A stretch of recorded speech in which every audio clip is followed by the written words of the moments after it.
सबको जय मसीह की। रावत मिनिस्ट्री में आप सबका स्वागत है। मिनिस्ट्री को कमेंटमेंट करें, शेयर करें, फॉलो करें, वीडियो का अंत तक बने रहें। परमेश्वर आप लोगों को ब्लेस करें। सो प्रिय भाई और बहनों, प्रभु का वचन हम देखते हैं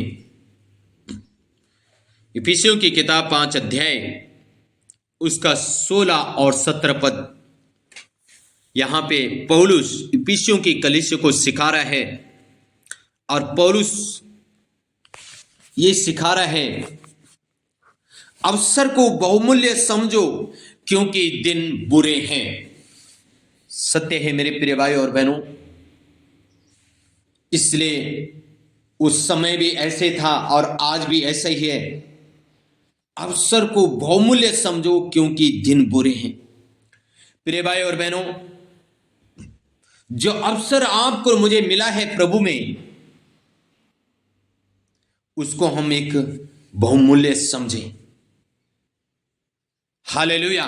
क्योंकि दिन बुरे हैं, बड़ा विरोध है, बड़ी समस्याएं हैं और इस समस्याओं के बीच से आपको मुझे गुजरना है। तो मेरे प्रिय भाइयों बहनों, हम समय को बहुमूल्य समझें। हालेलुया। क्योंकि मेरे प्रिय भाई और बहनों, दिन बुरे हैं। हमें ध्यान से देखना होगा अपना व्यक्तिगत जीवन में हम कैसे व्यतीत कर रहे हैं अपने जीवन को।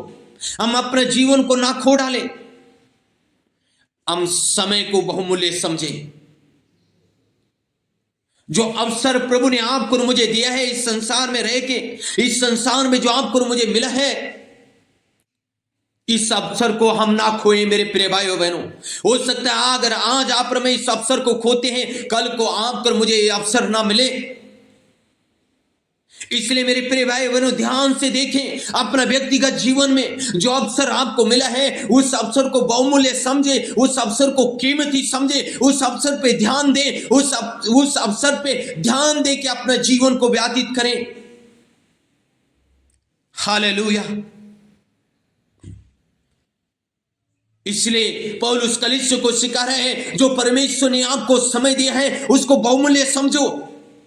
जो अवसर आपको मिला है उसको बहुमूल्य समझो। ये कीमती समय है, ये कीमती बहुमूल्य समय जो प्रभु ने आपको दिया है, इसको ध्यान से सोचो, समझो और देखो अपने जीवन में। हालेलुया, आमीन। इसलिए 17 पद में लिखा है, इस कारण निर्बुद्धि ना हो पर ध्यान से समझो कि प्रभु की इच्छा क्या है। हालेलुया। रीगला बहुडगनम शबलबल। इस कारण निर्बुद्धि ना हो पर ध्यान से समझो कि प्रभु की इच्छा क्या है। प्रिय भाई और बहनों, ध्यान से देखने की जरूरत है आज प्रभु की इच्छा क्या है हमारे जीवन में। हालेलुया। कई बार हम इसको समझ नहीं पाते, हम अपने ऊपर ध्यान नहीं देते हैं। प्रभु की इच्छा हमारे जीवन से कुछ और है और हम कहीं और ही चले जाते हैं। प्रभु हमारे जीवन से कुछ और करना चाहते हैं, हम कुछ और ही कर बैठ जाते हैं। क्योंकि हम अपने जीवन में जो बहुमूल्य अवसर हमें मिला है, जो समय हमें मिला है, उसको हम समझ ही नहीं पाए, उस पर हमने ध्यान नहीं दिया, इसलिए हम कुछ और कर बैठ गए हैं। हालेलुया। इसलिए ध्यान से समझो कि प्रभु की इच्छा क्या है। अरे आज ध्यान से देखने की जरूरत है, प्रभु की इच्छा हमारे व्यक्तिगत जीवन में क्या है, ये समझने की जरूरत है। इसमें चिंता करने की जरूरत है, इसमें मनन करने की जरूरत है कि स्वर्ग का परमेश्वर की क्या इच्छा है आपके जीवन के लिए। अगर आप इस इच्छा को नहीं समझ पाए, आप अपनी जिंदगी में कभी सफल नहीं हो पाएंगे। आप कुछ करना चाहते हैं लेकिन कुछ और ही आपसे हो जाता है। Hallelujah, hallelujah. प्रिय भाई और बहनों, हम समय को बहुमूल्य समझकर, समय को अवसर समझकर ध्यान से देखने की जरूरत है व्यक्तिगत जीवन में। इसलिए पौलुस कहते हैं, दाखरस से मतवाले ना बनो क्योंकि इससे लुचपन होता है, पर आत्मा से परिपूर्ण होते जाओ। हां जी, आत्मा से परिपूर्ण हो जाओ। हमें आत्मा से परिपूर्ण होने की जरूरत है। जब आप आत्मा से परिपूर्ण होंगे, आत्मा में सामर्थ्य होंगे, आत्मा में प्रभावशाली होंगे, आप परमेश्वर की इच्छा को समझ पाएंगे कि आपके जीवन में क्या है। जब तक आप आत्मा से परिपूर्ण नहीं होते हैं, आत्मा में सामर्थ्य नहीं होते हैं, आत्मा में आप प्रभावशाली नहीं होते, आत्मा में आप शक्तिशाली नहीं होते, आप परमेश्वर की इच्छा को नहीं समझ पाएंगे अपने जीवन में। इसलिए पौलुस कहते हैं दाखरस से मतवाले ना हो, इससे लुचपन उत्पन्न होता है। मेरे प्रिय भाई और बहनों, हम प्रभु में तो आ गए, लेकिन अभी भी हम लुचपन में फंसे हैं। अभी भी हमारे जीवन में लुचपन है, संसार की अभिलाषाओं से भरे हुए हैं। Hallelujah, hallelujah. रखठन्ना मासुंदु रिखलाबाशा, आत्मा से परिपूर्ण हो जाएं। ध्यान से देखें, अपने जीवन में झांकें।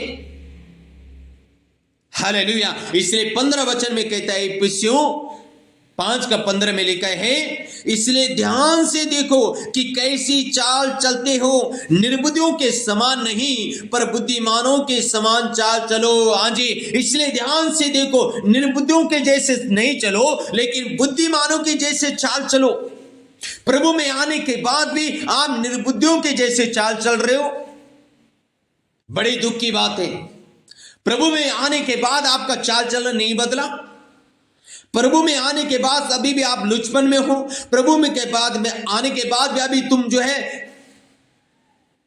दाखरस से मतवाले से मस्त हो। क्यों? मेरे प्रिय भाई और बहनों, जो अवसर आपको मिला है इसको ना खोएं। समय को बहुमूल्य जानकर अपना दिन को व्यतीत करें प्रभु के साथ, क्योंकि समय बुरा है, दिन बुरे हैं। इसलिए इन बुरे दिनों में बुद्धिमानों की जैसे चाल चलें। बुद्धिमान जो व्यक्ति होता है वो अपना चाल चलन को बड़ा ध्यान से देखता है, अपना चाल चलन पे गौर करता है, अपने चाल चलन पे मनन करता है, अपने चाल चलन को बड़ा सही तरीके से इस्तेमाल करता है। और जो एक निर्बुद्धि होता है वो अपना चाल चलन को नहीं देखता है, अपना जीवन को नहीं देखता है, क्या कर रहा है वो नहीं देखता है। जो समय जो अवसर उसको मिला है उसको वो खो देता है। प्रिय भाई और बहनों, हो सकता है आज आपको और मुझे ये अवसर मिला है, कल आपको और मुझे ये अवसर ना मिले। इस पे ध्यान देने की जरूरत है। हालेलुया,